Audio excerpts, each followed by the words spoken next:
నీరా కేఫ్ను రాష్ట్ర ప్రభుత్వం తొలగించే యోచనలో ఉన్నట్లు తెలుస్తోంది. దాదాపు 20 కోట్ల రూపాయలతో గత బీఆర్ఎస్ ప్రభుత్వం నెక్లెస్ రోడ్లో దీన్ని ఏర్పాటు చేసింది. అయితే ప్రస్తుతం నీరా కేఫ్లో నీరా ప్రొడక్ట్స్ను తగ్గించినట్లు సమాచారం.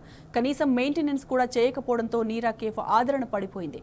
నీరా కేఫ్ను తొలగించి టూరిజం హోటల్ను ఏర్పాటు చేసే యోచనలో ప్రభుత్వం ఉన్నట్లుగా తెలుస్తోంది. దీనిపై మరింత సమాచారం మా ప్రతినిధి కిరణ్ అందిస్తారు. ప్రభుత్వంలో నిర్మించిన నిర్మాణాలకు ఆదరణ కరువవుతుంది. కనీసం మెయింటెనెన్స్ కూడా చేయటం లేదు. అదే కాదు, నాటి ప్రభుత్వంలో నిర్మించిన నిర్మాణాల సైతం తొలగించే విధంగా నేటి ప్రభుత్వం అంతా కూడా ప్రయత్నాలు చేస్తున్నట్టుగా మనకు అర్థం చేసుకోవచ్చు. ఆ ఆనవాళ్లు చెరిపే విధంగా ప్రభుత్వం కొత్త ప్రణాళికలు అయితే సిద్ధం చేస్తుంది. నెక్లెస్ రోడ్ ప్రాంతంలో నిర్మించినటువంటి నిర్మాణాలు ఏవైతే ఉన్నాయో అంబేద్కర్ విగ్రహం కావచ్చు, అంతేకాకుండా అమర్ల జ్యోతి కావచ్చు, ప్రస్తుతం మన వెనుక కనబడుతున్నటువంటి నీరా కేఫ్ కావచ్చు, వేటి కూడా మెయింటెనెన్స్ సరిగా కనిపించట్లేదు.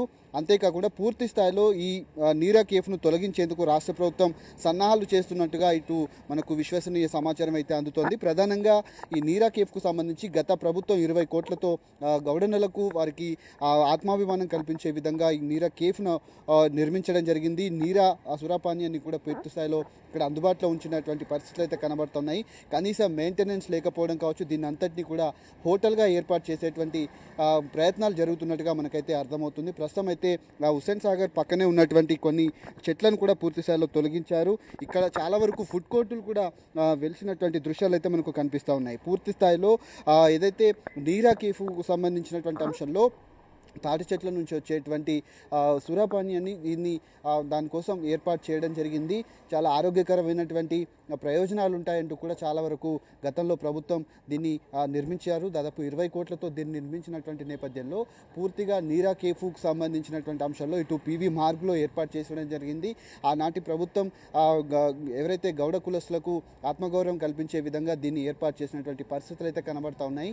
పూర్తి స్థాయిలో మనం చూడొచ్చు, ఇక్కడ ఉన్నటువంటి దీన్ని అంతటి కూడా పైన బ్యాంకెట్ హాల్ ఏదైతే ఫంక్షన్లు చేసుకునేటువంటి వారికి అవకాశం కల్పించింది. కింద కొన్ని నీరాకు సంబంధించినటువంటి ప్రోడక్ట్లు అమ్మేటువంటి షాప్స్ కావచ్చు, అంతేకాకుండా ఆ సురాపానీయం ఏదైతే ఉందో దాన్ని కూడా ఏదైతే అమ్మే విధంగా కొన్ని స్టాల్స్ను ఏర్పాటు చేశారు. ఈ మధ్య కాలంలో ఆ నీరా ప్రోడక్ట్స్ అన్నీ కూడా తగ్గిపోయినట్టుగా తెలుస్తుంది. అంతేకాకుండా నీరా కేఫ్ నేమ్ బోర్డు ఏదైతే ఉందో దాని రైట్ సైడ్లో కూడా కొన్ని షాపులను కూడా ఏదైతే హోటల్స్ను కూడా ఏర్పాటు చేశారు. దీన్ని టూరిజం శాఖ ఆధీనంలోకి తీసుకొని ఒక హోటల్ను ఏర్పాటు చేయాలనే ఆలోచనలో ఉన్నట్టుగా మనకు సమాచారం అయితే అందుతున్నటువంటి నేపథ్యంలో రాష్ట్ర ప్రభుత్వానికి సంబంధించినటువంటి అంశాల్లో కూడా చాలా వరకు కొన్ని ఏవైతే వాటికి సంబంధించినటువంటి కొన్ని నిర్మాణాలను కూడా పూర్తిగా గాలి వదిలేసింది. ఎక్కడ కూడా మెయింటెనెన్స్ కూడా చేయనటువంటి పరిస్థితులు అయితే మనకు కనిపిస్తూ ఉన్నాయి. ఈ నేపథ్యంలోనే దీన్ని కనుక తొలగిస్తే మాత్రం ఖచ్చితంగా రాబోయేటువంటి రోజుల్లో కొంత తీవ్ర పరిణామాలు అయితే ఎదురయ్యేటువంటి అవకాశాలు అయితే కనబడుతున్నాయి. 20 కోట్లతో ఏర్పాటు చేసినటువంటి దీన్ని కూడా తొలగించేటువంటి ప్రయత్నం అయితే చేస్తున్నారు. అటు అంబేద్కర్ విగ్రహం కావచ్చు, ఇక అంతేకాకుండా అమరుల జ్యోతి కూడా పూర్తిగా మెయింటెనెన్స్ లేదు, అందులోకి సందర్శకులను అనుమతించట్లేదు. అక్కడ అసాంఘిక కార్యకలాపాలకు అడ్డగా మారినటువంటి పరిస్థితి. ప్రస్తుతం నీరా కేఫ్ పరిస్థితి కూడా అదే మాదిరిగా జరగబోతుంది. ఇక్కడ ఉన్నటువంటి ఈ నీరా కేఫ్ ఏదైతే ఉందో దీన్ని పూర్తి స్థాయిలో టూరిజం శాఖ ఆధీనంలోకి తీసుకొని ఒక హోటల్ను నిర్మించాలనే ఆలోచనలో ఉన్నట్టుగా తెలుస్తుంది. కనీసం సంబంధిత శాఖ మంత్రి కూడా ఇక్కడికి వచ్చి చూసినటువంటి దాఖలాలు అయితే కనబడట్లేదు. పూర్తిగా దీన్ని ఎత్తివేసే ప్రయత్నాలు అయితే జరుగుతున్నట్టుగా మనకైతే సమాచారం అయితే అందుతుంది. కెమెరామెన్ లక్ష్మణ్తో కిరణ్, టీ న్యూస్, హైదరాబాద్.